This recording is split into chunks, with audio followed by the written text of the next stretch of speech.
We wanted to have a world in turmoil. Chaos starts to spread all over the world. Two big teams waging war against each other. You just want to destroy this other faction.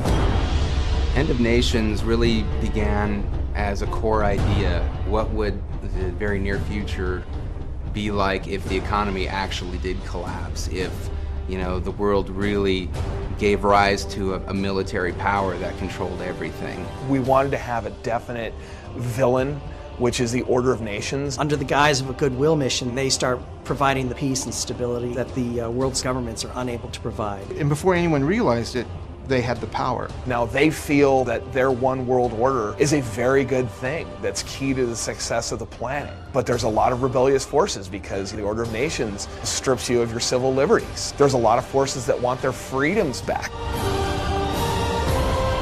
Moncur Dean was an assassin and an intelligence officer in the Order of Nations. Some of her friends decided that she was getting too powerful, and so they decided to say that she was a double agent. She was ultimately sentenced to death, but escaped and decides that she's going to form her own vision of what the Order of Nations was supposed to be, and that becomes the Shadow Revolution. Shadow Revolution is more like sleek hit and run, faster vehicles and strike vehicles, and a little bit more high-tech vehicles. Subterfuge, ambushes, they're really great at getting in there, doing a lot of damage, and then fading out before the enemy can retaliate.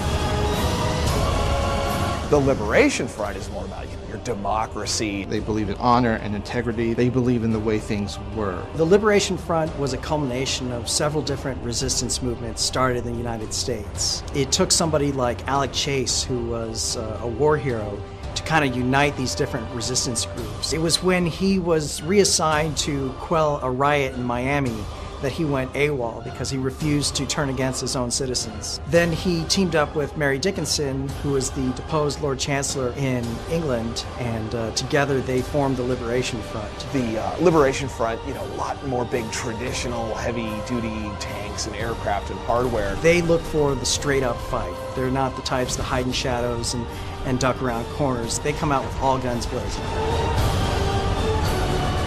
And so these two polarizing ideas keep these two factions in conflict. We wanted to have this place where people could rally with a side where they could battle against the other side. So, Shadow Revolution versus Liberation.